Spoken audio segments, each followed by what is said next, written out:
All right, I think we can get started. We're at right around 20, and I know that more people will join us, but welcome everyone to Geriatric Medicine Grand Rounds. We're glad to have you with us today. As is tradition, at the end of the academic year, all 4 of the Geriatric Medicine Fellows take turns presenting a Grand Rounds on a topic of their choosing. And today's speaker is Dr. Tiffany Chen, one of our Geriatric Medicine Fellows. And she's going to be talking about a very important topic, which is medical aid in dying, and give us some updates from what she learned at a conference, and she'll tell you a little bit more about that. Tiffany, before you get started, it would be great if you just let everyone know also, in the spirit of celebration, where you're headed after fellowship so soon. It's already June, but I know, I can't believe it. we don't want to think about that. But anyway, if you want to go ahead and just share with everyone, and then go ahead and get started. Yeah, sounds good. Thanks, Kate. So my name's Tiffany Chen. I'm one of the geriatrics fellows here. And I can't believe the year is almost ending. I'm actually headed out to Providence, Rhode Island at Brown next year for palliative care fellowship. Thus choosing this topic, medical aid in dying, I feel like is kind of an intersection between geriatrics and palliative care. I have a lot of material, and I realized it was probably too much for a 1-hour presentation. So you'll see actually at the end, I put together a presentation in the hopes that those of you who are interested can use it as a reference. And if you want more information, you can reference the links that I'll have at the bottom of each slide. So I'll get right into it. Here's a little roadmap of what we're going to be talking about today. I'll first start by defining medical aid in dying, and give a little background on the history of it in North America. I'll talk about the current practices of medical aid in dying in Washington. And then the bulk of my presentation today will be a summary of just different highlights from the National Clinicians Conference on Medical Aid in Dying that was in February in Portland, Oregon this year. And I've kind of broken down major themes of some of the presentations into messaging, preparation, challenges, and considerations for older adults. Because I have a lot of material, I ask that we keep questions to the end if you don't mind, and hopefully we'll have some time for discussion at the end. All right, so first, to define medical aid in dying, I took the definition from, it's a newly published basically guide for patients and their families and also clinicians that is written by one of the foremost physicians involved in medical aid in dying, Lonnie Shabelson. He's actually part of the now American Clinicians Academy on Medical Aid in Dying that was started about 4 years ago. And so to define medical aid in dying, it is the right of terminally ill patients with less than 6 months to live to choose the time, place, and manner of their death. And it is also a practice where a clinician cares for a terminally ill patient as they consider and potentially follow through with hastening their imminent deaths.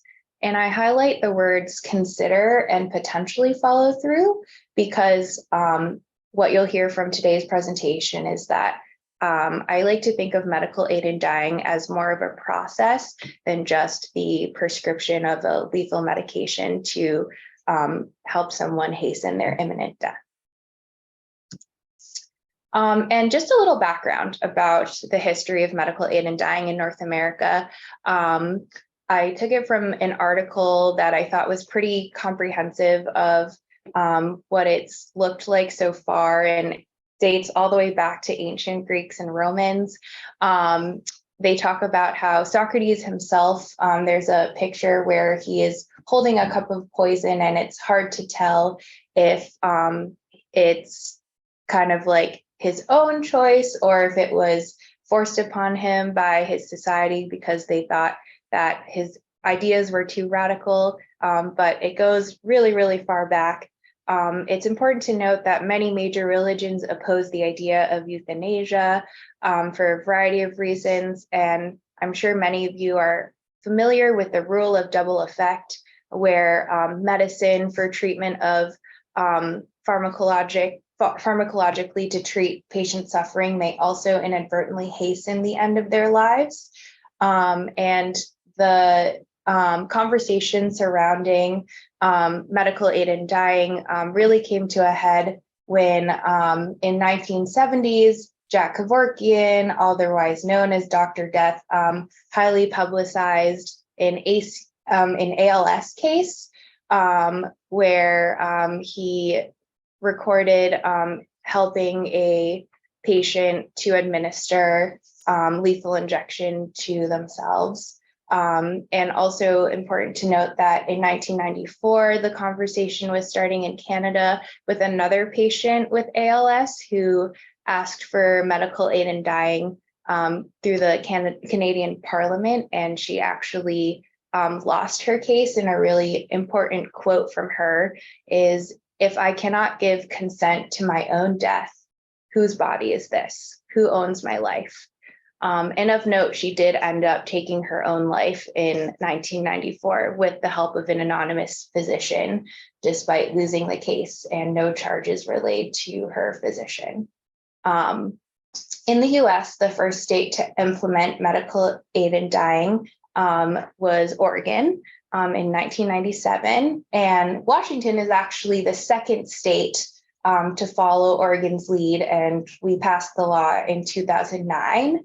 Notably, the Canadian province of Quebec legalized medical aid in dying in 2016. And as of today, medical aid in dying has been legalized in Canada as well as 11 US jurisdictions. So now I'd like to talk a little bit about what medical aid in dying looks like in Washington, and we'll go through the current law, also the amendment that was signed, SB 5179, that will come into effect July 2023, so very, very soon, and some data from the 2021 annual report, which is the most recent report that I was able to find of the current data of users of medical aid in dying in Washington. So for the law as of 2009 and up to today, it is defined as a qualified patient is defined as a competent adult greater than 18 years of age or equal to, who is a Washington resident, and you can prove residency pretty easily through a state license, a voter registration, or proving that you own or lease property. And you must be suffering from a terminal illness that will lead to death within 6 months. You have to currently make 2 oral requests 15 days apart to an attending physician. And there's an asterisk there because that is very soon going to change as of July.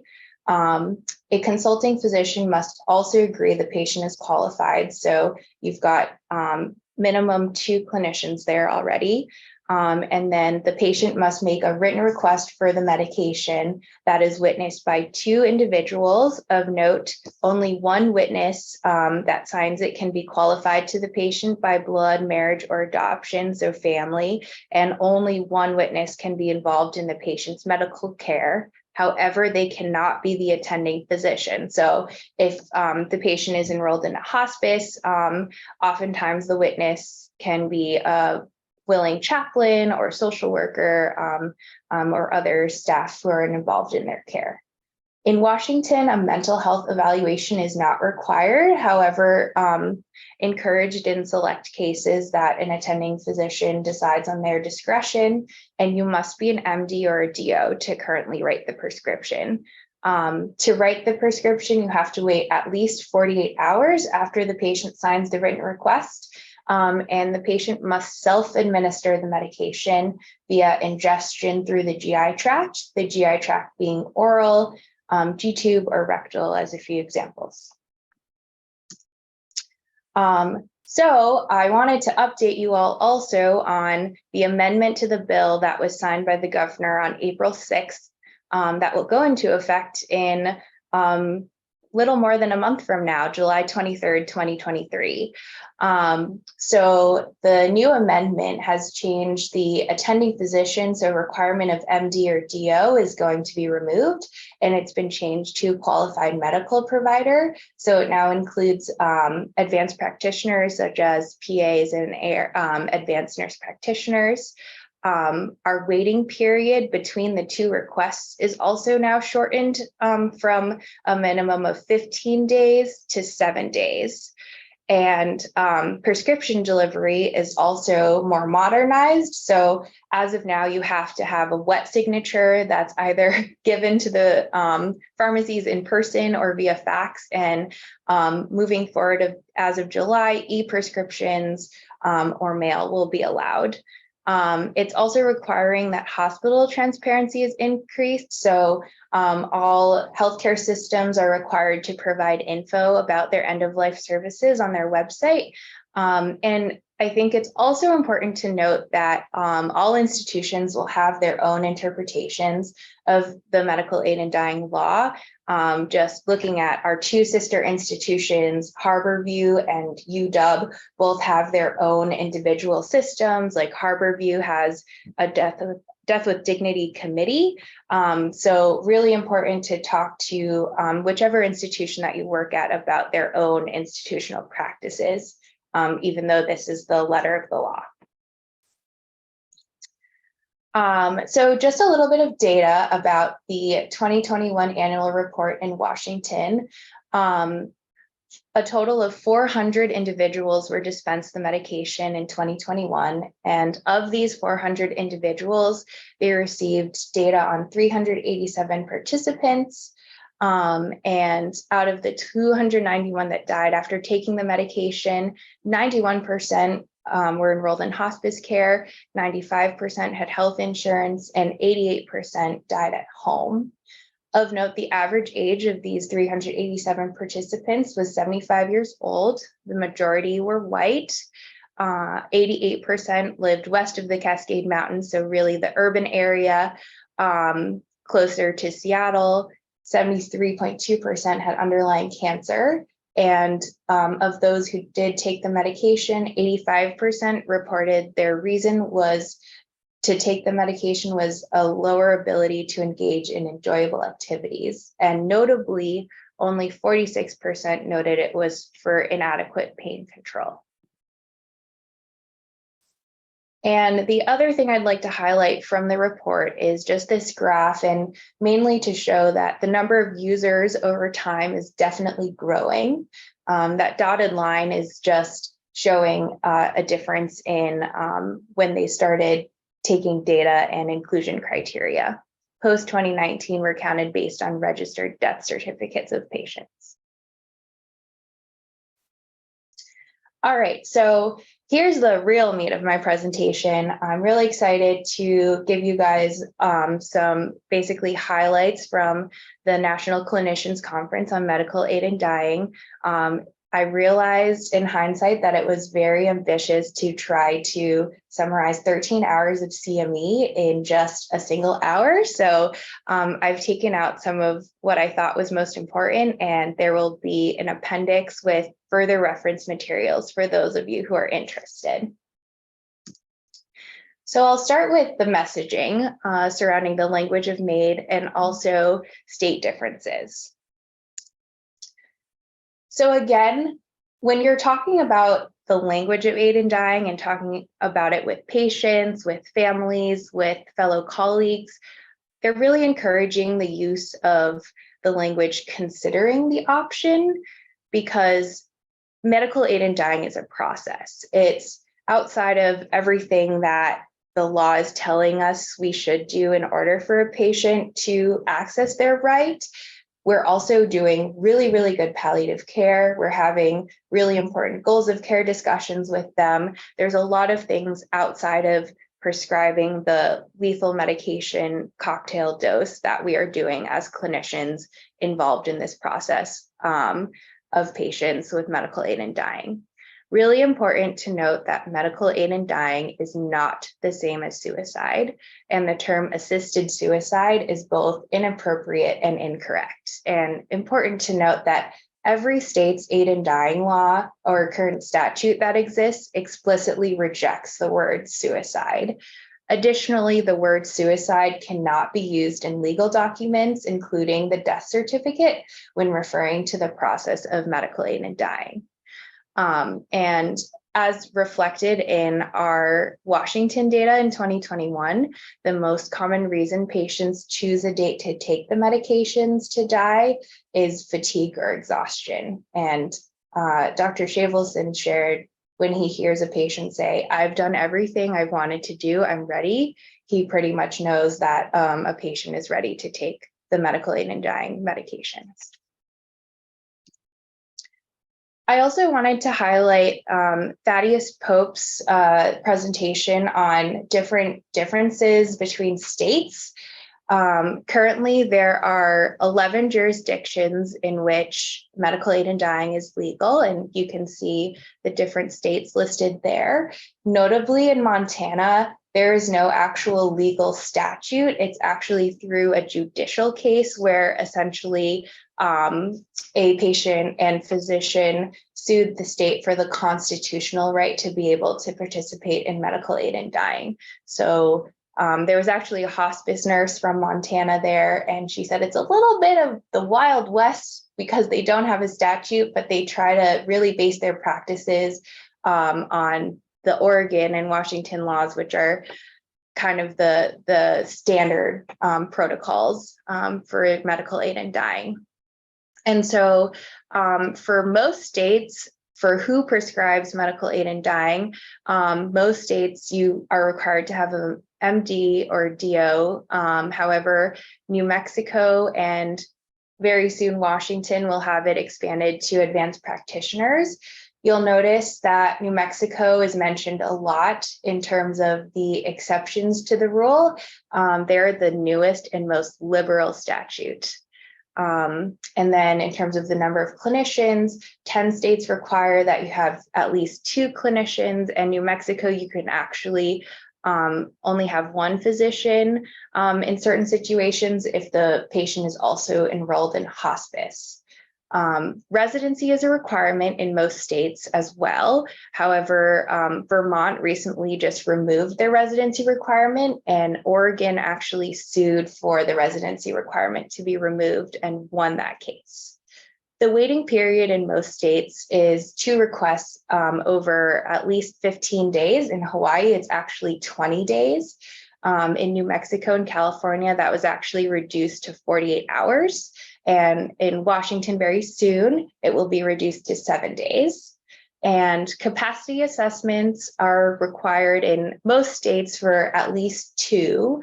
And notably in Hawaii, you are also required to have a mental health evaluation. So that is 3 different clinicians. And the other important difference in New Mexico's recent statute is that they don't explicitly say in the letter of the law that you cannot receive any assistance. So they kind of use that as a loophole for folks who might not be able to completely administer the medication without a little bit of assistance from others, such as patients with ALS who might just need repositioning of a plunger for a G-tube, for example.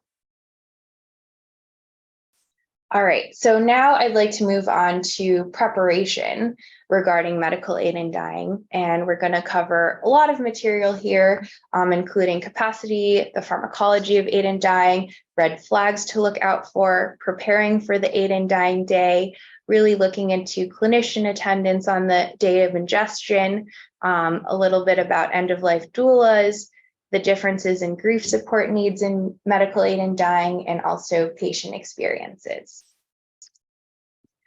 So in terms of capacity and judgment evaluation, I'd like to remind everyone that capacity is the clinical term for evaluating a patient's ability to make their own decisions, where competence is the legal term for that. And under the law of medical aid in dying, the mental health professional's role includes reviewing and determining a patient's capacity to make medical decisions, and also to help discern if the patient is suffering from impaired judgment to then be able to participate in medical aid in dying. I really like this mnemonic to help determine capacity. CURA, which stands for expressing a choice, understanding treatment information, ability to reason with the information, and appreciating the significance of the treatment information to apply to the patient themselves. One example of impaired judgment due to mental disorder in patients who might otherwise qualify could potentially be a severely depressed patient who has delusions of deserving punishment or death. That is definitely a person that I would send for a mental health evaluation. And I also was really interested in the evolution of aid in dying pharmacology, which a lot of it was started in Washington, actually, by an anesthesiologist in the area, Carol Parrott. And this is actually a screenshot from the presentation itself, and I thought it was really illustrative of how the pharmacology of medical aid in dying has really evolved over the years. Since 2016, over 7 years, we've had a lot of different changes from Seconal since it started becoming really expensive. And Dr. Shavelson shared that with thinking about the pharmacology of medical aid in dying, it's really important to think about the heart. And he said, the heart is the most resilient organ, and in medical aid in dying, our job is to stop it comfortably for patients. So here's the protocol for medical aid in dying. There's currently one single protocol that's recommended, and it's listed here. The two cardiotoxins that are used are digitalis 100 milligrams and amitriptyline 8,000 milligrams. And the sedatives are diazepam 1,000 milligrams, morphine 15,000 milligrams, and most recently phenobarbital was added at 5,000 milligrams. A few notes about the medication. All medications must be obtained by the pharmacist in a powder form rather than having them opening up capsules and then putting them in powder form. They all need to be at a compounding pharmacy.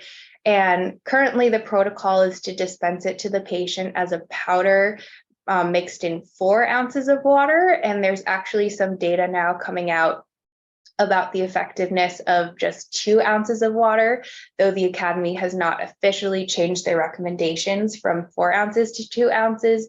If you have a patient who is having trouble swallowing 4 ounces in under 2 minutes, you can consider having them just mix it in 2 ounces. The protocol also includes a pre-medication 30 minutes before with Zofran or Reglan. And a couple of notes about phenobarbital. It was added initially to help cover patients with a high opioid tolerance. And a couple of the advantages of phenobarbital are that it's partially absorbed in the stomach and also really good for gastroparesis for that reason. And the initial data has showed that it's decreased by the addition of phenobarbital, the average time to death from 1.5 hours to 1.2 hours. And a few red flags to think about. The most common reason for a prolonged complicated death is that a patient's gut was not up to the task. So things like gastroparesis or really poorly controlled nausea, vomiting, or constipation, because since it has to be self-administered through the gut, we really have to rely on the gut to be working. Important to remember that all patients who have nausea will also then have gastroparesis, and so to really aggressively treat all nausea. And notably, you might not think of this initially, but the really cachectic patient is going to be at highest risk of a long death, because with cachexia comes atrophied villi. So if your gut's not up to the task, again, the medication is not going to work as well. So if you have a really cachectic patient, they recommended gently feeding, like with a little bit of soup or a little bit of juice, a few days to weeks before ingestion, if tolerated. Also really important to, again, aggressively treat constipation. They recommended doing digital rectal exams if you have a patient who has issues with constipation the week before ingestion and also the day before ingestion to make sure that the gut was moving, and also be really aware of patients with a high opiate tolerance. If you go to the session itself, one of the palliative care docs from UCSF shared a case study with a patient who had a really high opiate tolerance, and she ended up doubling the standard phenobarbital dose from 5 grams to 10 grams to ensure that the medication worked for him. So in preparation for the Aid in Dying Day, there was a really great session from the nurses who are involved in medical aid in dying, and there are various stages through the process that you should really be thinking about when working with a patient.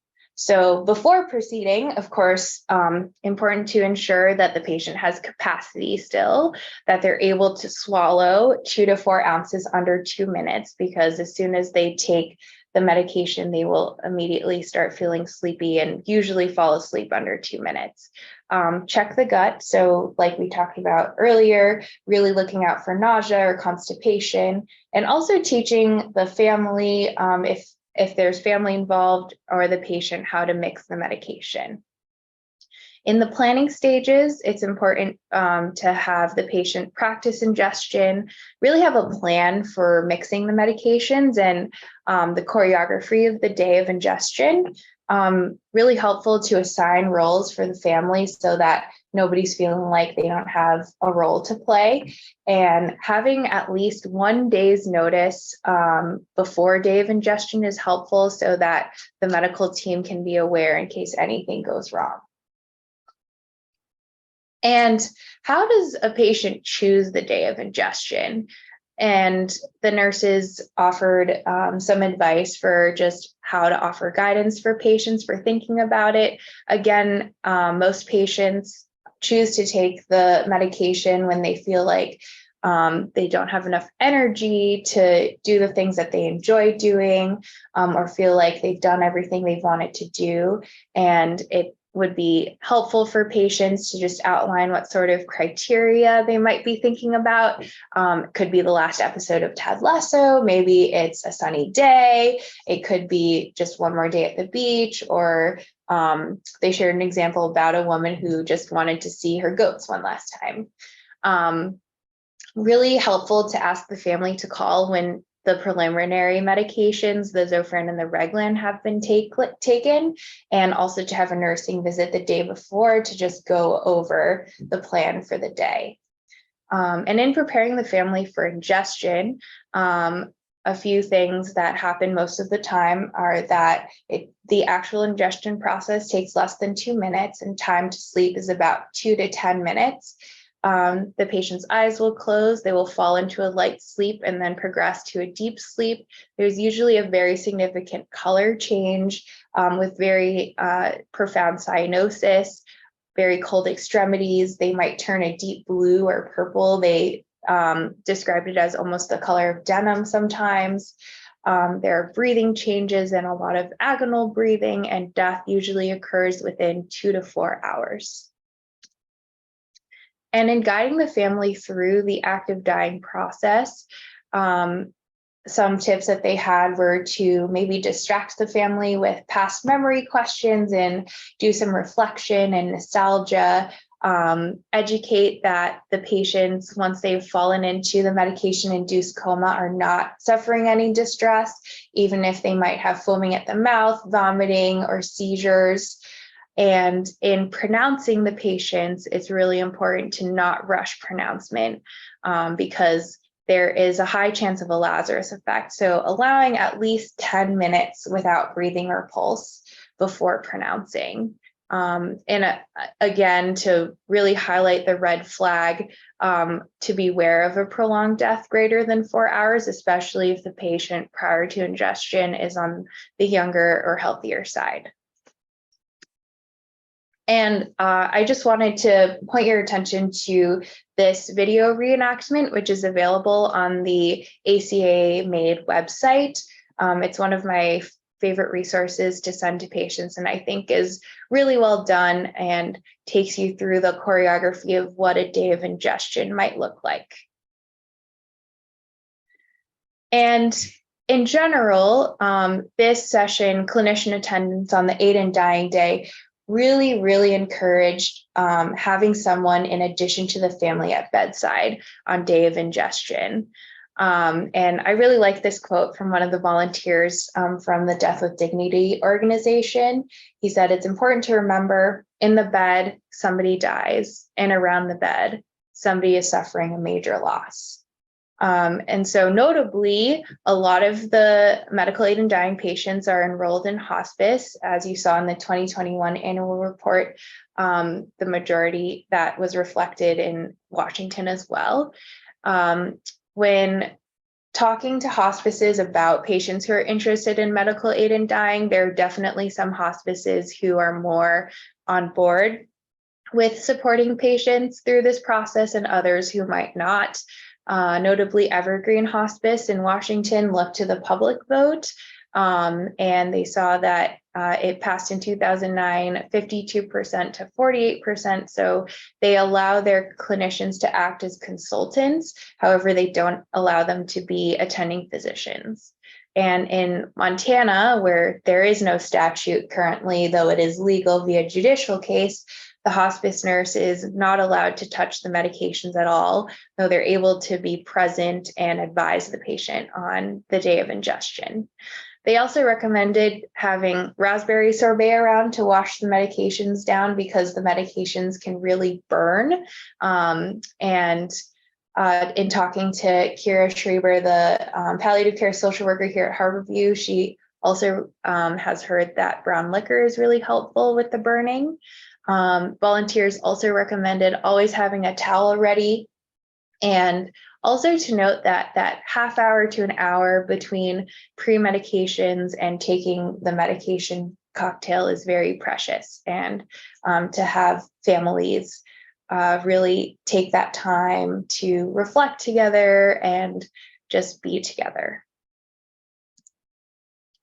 I wanted to also really highlight end-of-life doulas. I hadn't really heard of them before getting into the world of medical aid in dying. And end-of-life doulas, just like doulas at birth, will, on now the other end of the spectrum, provide companionship, comfort, and guidance to those facing a terminal illness or death.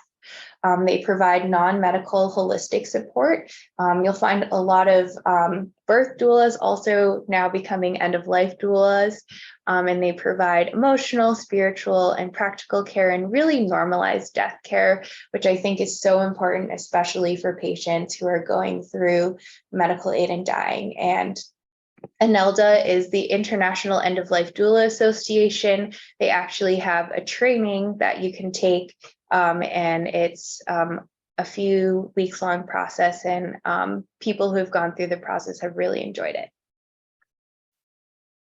And so really important to note that grief support in medical aid in dying is very different. They are at very high risk for disenfranchised grief, a grief that cannot be openly acknowledged. Different patients will and their families will say, well, I've only told certain people that I'm doing medical aid in dying and not everyone. And in some ways, medical aid in dying is both harder and easier than natural death. And really important to highlight that when medical aid in dying isn't an option for patients who wanted aid in dying but can't do it, they do not just become typical hospice patients and often need extra support to really help them see the other options and paths that they might have for comfort at the end of their lives. And really reassuring those patients is important because they've lost their plan that they had for medical aid in dying. And so helping them pivot and see what their new hopes are, what their new values are really important. And the a couple of the end-of-life doulas in Hawaii actually started a medical aid in dying specific support group. And because the idea was so popular, they're now offering it nationally to anyone who wants to come every first Sunday of the month over Zoom. And the link is there. This is outside of the conference actually, but they recently had a webinar that interviewed 5 different patient families who went through medical aid in dying. And a brief summary of it is here, and the link is also there with the recording if anyone is interested. It was really great to listen to just really a spectrum of family experiences through medical aid in dying. You hear from people who had a really great experience with it, to those who didn't take the medication, to those who it wasn't an option for their loved one. And I thought it was very informative to how I might talk to patients about medical aid in dying in the future. So now I'd like to transition to the challenges that confront us with medical aid in dying, particularly with regard to race as well as ethical challenges. This was the second day of the conference, and the keynote speech was from a doctor of theology, where she really dove into race, religion, and spiritual considerations in medical aid in dying for particularly the African American patient. And the way that I summarized her talk for myself was with this question. Right now, the messaging of medical aid in dying is very much about control and dignity. And when we think about that for the African American patient who maybe did not live their life with dignity in a country founded on structural racism, it's important to think about other ways that we could maybe reach out to marginalized or minority communities.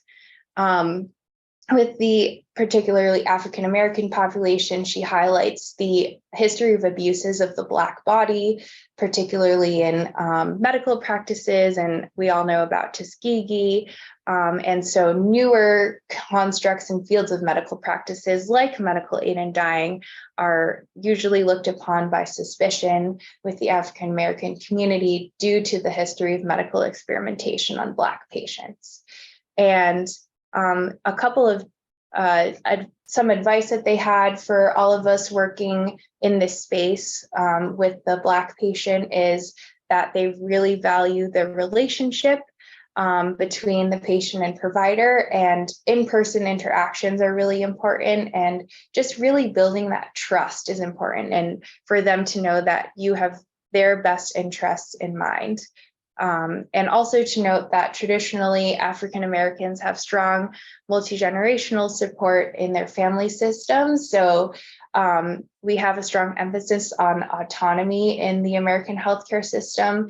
And for the African American patient, there's a lot of relational decision-making in the family unit. So often I'm not making the decision, but maybe we are making the decision. And this is just a screenshot from the presentation that provided some tips when thinking about working with minority populations, which I really enjoyed. And just to really highlight the disparity even in Washington state, you can see here that 88% of patients who participated in medical aid in dying lived west of the Cascades, so mostly our urban Seattle area, and 92% of those who took the medication were white. And I highly recommend that if you're going to listen to any session, to also listen to the ethical discussion regarding medical aid in dying, and just some considerations to think about as we think about this in just one slide. I know this could be a whole presentation in itself, but when thinking about ethical challenges, to keep in mind the medical indications, patient preferences, quality of life, and contextual fairness.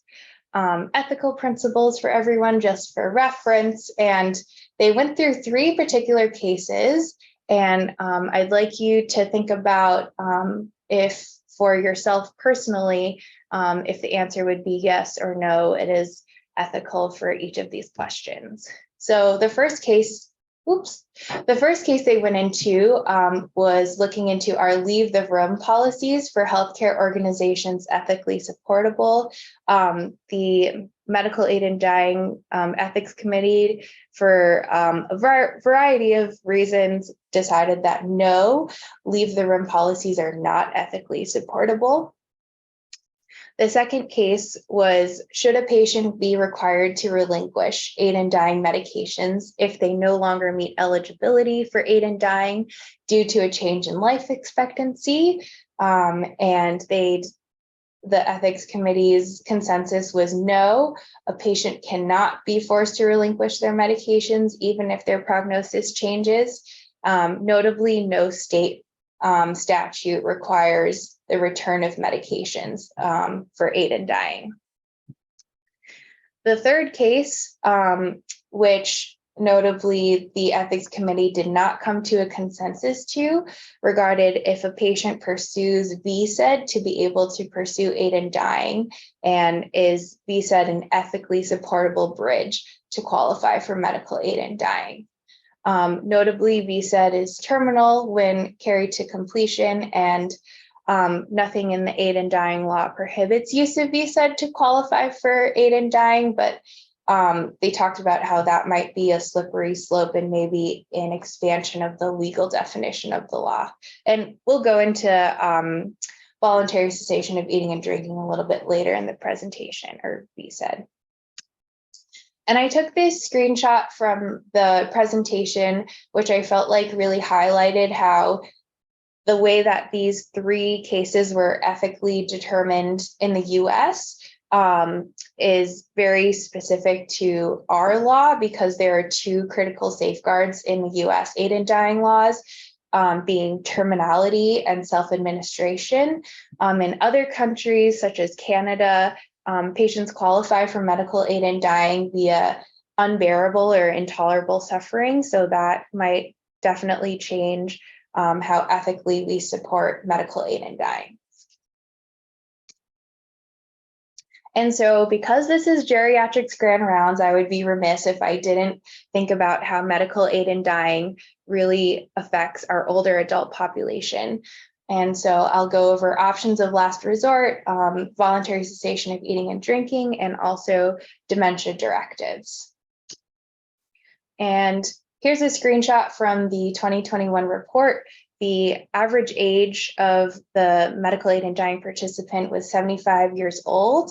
And if you sum up all the participants 65 and older, that makes 80% of medical aid in dying participants were greater than 65. So they are squarely in our population.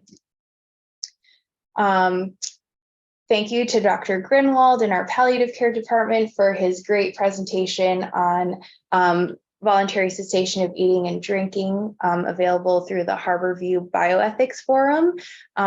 He outlined in his talk the options of last resort, of which medical aid in dying is one of them.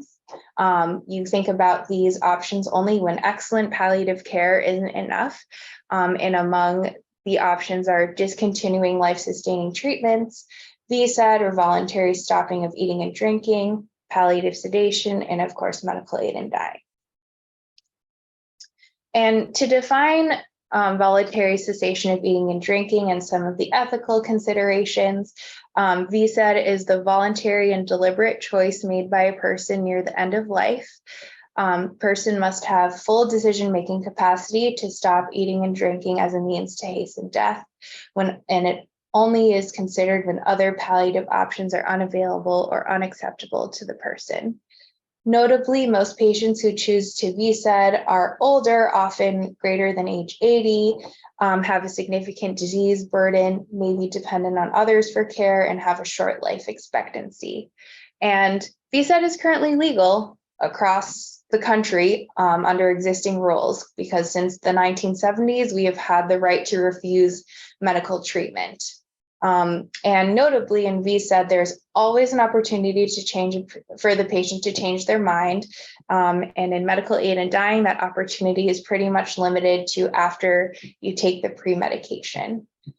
Survival in VSED is usually 8 to 15 days. It's a mostly peaceful process, though sometimes arduous. And you might have an earliness problem where you might have to VSED while life is still worthwhile because you have to have capacity to make that decision for yourself. And because of the capacity issue in medical aid and dying, a lot of patients, most patients with dementia will not qualify for medical aid in dying. So VSED might be an option if you're able to direct your care ahead of time. And that's where these dementia directives come into play. So Thaddeus Pope just gave a talk on VSED ethical considerations and really dived into dementia directives. And so VSED advanced directives are helping patients to direct what kind of care they would want in late stages of the disease. He recommended in these directives to be as specific as possible. And some considerations when thinking about these are the conflict between the prior self, who might be in the early stages, let's say, of mild cognitive impairment in the dementia course, and their future self who might be more dependent. And so to really think about, like, is the duty to the current self or the previous self?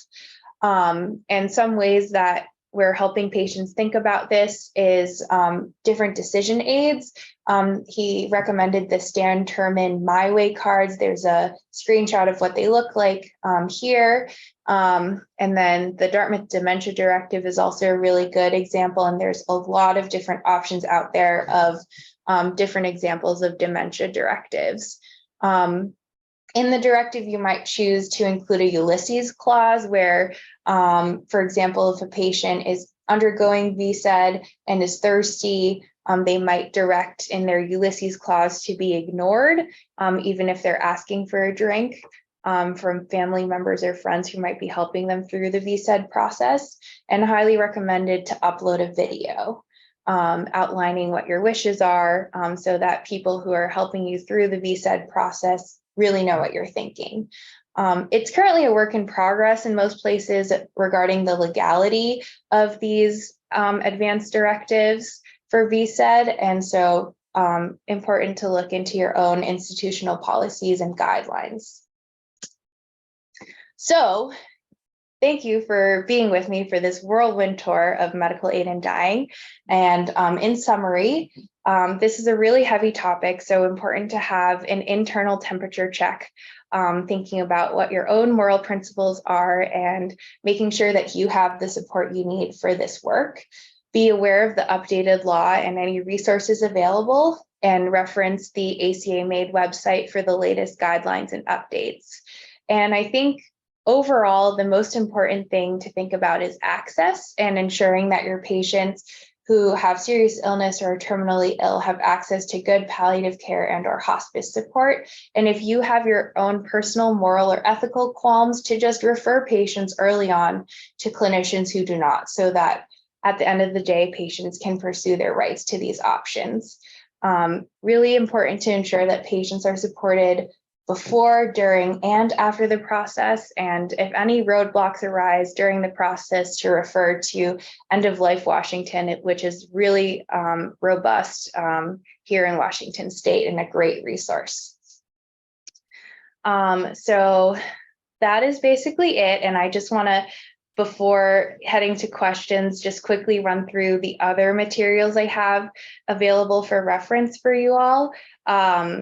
There's a summary of resources that I think are helpful for patients, and also just a full summary of the medical aid and dying law that will be in place as of July 23rd, very soon. The prescription as it is currently and recommended by the Academy, and also an appendix of some slides that I didn't have time to really talk about today that summarize some other sessions such as myths versus reality, capacity and judgment evaluation, prognostic dilemmas, medically and socially challenging cases, which are really great sessions to listen to as well. And also something that I came across in working on this talk was just thinking about conscientious provision, which is a great podcast through the GeriPal podcast.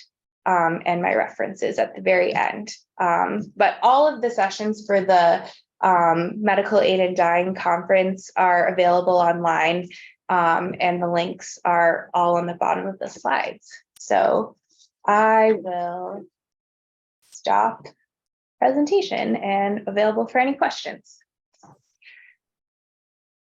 Thank you so much, Tiffany. That was a fantastic presentation. We do have time for some questions. There was one comment in the chat that we can maybe start with, and then folks are also welcome to unmute. But Kay Ritchie made a comment about, she imagines that hospices she meant affiliated, autocorrect, hospices affiliated with religious institutions may be less supportive of medical aid in dying. She was wondering about that.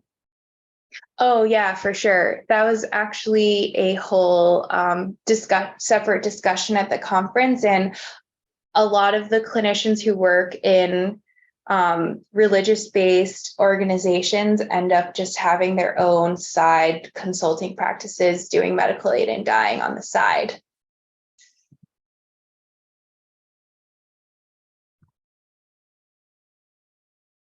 Great. Carrie Rubenstein really gave you kudos on your presentation and appreciated your focus on the importance of palliative measures as part of this process. Absolutely important. And Mary's wondering if the slides will be available. Can we send these out to everyone? Yep, for sure. Great. And Lisa, I don't know if you can unmute to talk about this, but you mentioned that this is not something that you could prescribe at the VA. The rules are different at the VA. But it sounds like you can talk about resources. So I don't know if you want to add to that, Lisa. Not really. I mean, there's federal legislation so that we aren't allowed to participate. But it's great that we have the resource of End of Life Washington that can guide folks through this. Yeah. And it looks like Evelyn said that there's a great documentary about this called How to Die in Portland. Yes, that's a great documentary. Totally agree. She appreciates your talk. Lots of kudos there. And Lisa's wondering about the cost of the medications and if you can comment on that. Oh yeah. When I was practicing in California, the compounding pharmacy said the cost was about $367, but it probably depend on your compounding pharmacy, but I think it's around there. I think Dr. Grinwald had his hand up. Yep. Well, that was the question that I had, was around the cost of the medication, and it seemed to have emerged as a very important barrier to access at one point, as the cost of the barbiturate regimen that was used historically just went through the roof. I guess maybe a related question is how stable the costs are for this latest cocktail, and whether there is risk of kind of the same thing happening if one or more components becomes kind of escalated in price. Yeah, I think that's a great question, and I think something that as far as I understood, the Academy is really thinking about actively. And I think the hope is that these are such long-standing medications that they don't anticipate the cost becoming a barrier, but they also recognize that different patients will come from different financial backgrounds, and the medications are not covered by insurance. So they recommend that patients are closely involved with the nonprofit organizations in their state if they do have financial barriers. Well, I think we had thought much the same about barbiturates. Right. Yet the price, when it went through the roof, kind of caught many unawares. Definitely. Yeah.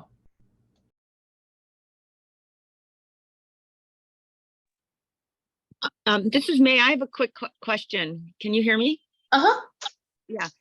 So logistically then, if you're with the hospice organization is religious affiliated, then you have to find a hospice support organization if the patient is on hospice that would be supportive of aid in dying. Is that right? Or can they be kept separate from the process? Yeah, no, that's a That was great an question. amazing, then that was an amazing talk, by the way. Oh, thanks. I think it's helpful when the hospice organization is supportive, because then your hospice nurse can actually be in the room during the whole process. The way that it's worked for patients who have had non-supportive hospices is often the hospice nurse just isn't around for the day of ingestion, and they might have a different support person, like an end-of-life doula or a volunteer from End of Life Washington or whatever their organization is, and then they just give a call to the hospice nurse like usual with a hospice death after ingestion has occurred and death has occurred.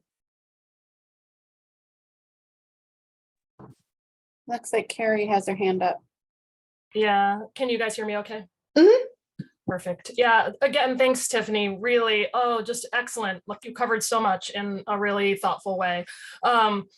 I put in the chat the End of Life Washington provider network link, and I guess my observation and experience is even for those institutions that allow their physicians to be part of the process, even for the physicians who are supportive of the process, few of them are sort of comfortable with the process. And so there's often a lack of access of a provider to play a role either as the attending or consulting physician. And when I've been part of these processes, I've realized when I'm the PCP, like it's so much better. You know the patient so well, and you have this relationship, but often the PCP is not able or willing to do it. And so I think for those, I would say call to action for those who are in institutions that are supportive to be part of a network where you can be identified as somebody who might be a consulting physician or consulting provider in our community.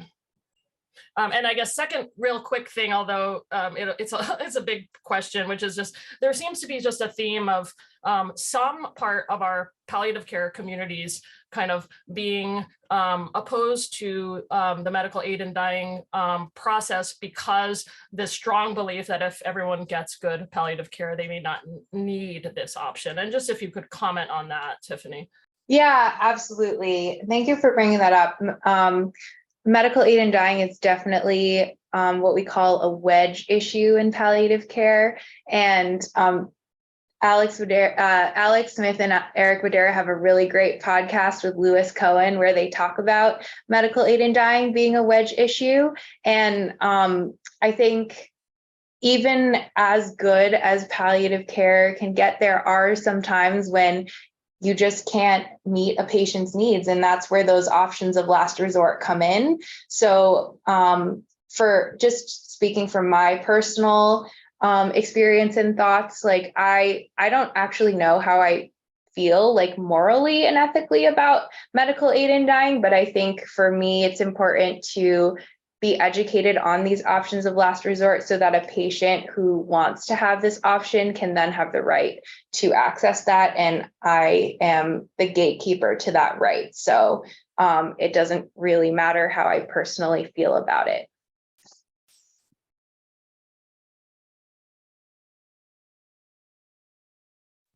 Great. Well, this has been a fantastic talk and a really good discussion. And thank you for answering all of our questions and bringing all of this information to us. It's we're very grateful that you took the time to get this additional education and to condense it for us in a thoughtful way. So thanks so much, Tiffany. And thanks to all of you for participating. And I hope you all have a great weekend. Thanks, everybody.